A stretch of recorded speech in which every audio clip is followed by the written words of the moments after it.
we looked into few options. Like the only other thing for Indians was like H1B, or sorry, like the EB1 option, where like I could like go to some other country and then work for US employer for 1 year and then take an internal transfer and do all that, right? That was one option, which requires like uprooting the whole family, and we didn't want to go through all that process. And also you are at the mercy of the US employer to like bring you back again to the country, and like with all the economic situations, like felt very risky option. And also like the EB1C backlog is also growing for Indians, so with all that consideration, EB5 was the only other option that I could like think of, which has the current status for Indians as well in the rural and urban TA. So Right. that's became very attractive. And now that you've gone through that process and everything's filed, looking back on that couple month process working with the attorney, what advice would you have for another H-1B Indian investor, considering doing EB-5 in terms of, how to pick an attorney and what to look for, knowing now what was involved, day by day going through that source of funds process? Yeah. I would recommend them to like understand their own unique situation and hire the attorney that is more optimal, because I've seen a lot of people hire like Indian origin attorneys if they have like more Indian funds and so on and so forth, like different countries depending on their background. That's one thing I've seen people do. And also like you need to understand if the attorneys have like the bandwidth to take on your cases, because like because of this retrogression news and everything, like I think there is a lot of influx of clients for them. So you need to make sure that like they are not oversubscribed to support you. So because of that, you may have to like confirm that. But yeah, mostly I've seen like a positive experience when I like connect to these attorneys. Yeah, and yeah, like the pricing is also like you can probably talk to different people and see if that's within your budget or not. Yeah. I felt like there is very little red tape with the EB5AN, like to get all the information about the project or like the offering materials, and then the subscription documents and all that.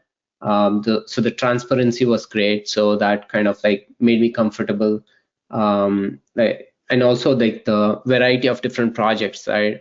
Like the availability of different options for you, that made me like feel like, oh, I'm like now like in a shopping experience, instead of like a stressful situation where like you need to make a call with, say, like some project that's going live right now next week, and you need to have all the money ready and like deploy there. That stressful kind of situation was not there. Like some regional centers had like the projects that were like, it sells out in next month, like you need to have all the money right now. That kind of like experience, like that kind of like the stress-free experience made me more comfortable as well. And also like I wanted like the publicly known regional center, like the regional center that I can just like Google and get more info about, like a well-known developer, Coulter and all that. So that kind of made the difference between the EB5AN and other regional centers. And then the rural TA qualification, that was super important for me. As I said before, I already have US born daughter who is like 7 years old. So if I have to like go with like a urban TA and still be on the backlog for maybe like 9 years, even though it's current now, like the backlog would build up eventually, I believe. And then it could like probably take like 2 more years, right, to clear up. So then I may not get much like benefit of like this investment, right? I might as well like wait for another 4 or 5 years additional, and then I could get the through the family-based green card. I don't know like how much backlog or what's the process over there exactly, but like yeah, the urban TA being current, the rural TA being current made this very attractive, because the backlog build up for the urban TA is pretty low. I looked at your other documentations and many other webinars from the EB5AN where I saw these charts and like projections by when the backlog would start and how would it clear. The rural one was it would build up, like there would be like probably a retrogression or a backlog, but the backlog may not be that long, right? That kind of made it attractive. So yeah, that's why I went with the Rocky River project. First thing is start early, hire your like the attorney fast.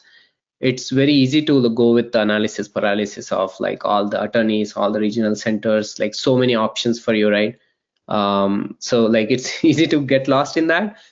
So make a decision fast and move fast, because of the timelines are pretty tight for Indians in terms of that, the amount of period for which it will be current, right? That's kind of shrinking, I believe. So you need to move fast with an attorney and then start deciding on the projects. And the second thing is keep your finances in order. Be very mindful about what money you deposit into your main accounts, right? Like the salary accounts. The more different transactions happen there, or the incoming funds, the more scrutiny you might receive eventually. I didn't have this plan to invest in EB5 for some time. It was a decision probably late last year. I made a decision. So before then, I had already convoluted my accounts with a lot of the rental deposits or some things like that. Yeah, if you are starting fresh from day one, then you should probably keep your salary accounts clean. Don't deposit money that's out of salary, other incomes. Try to keep it away.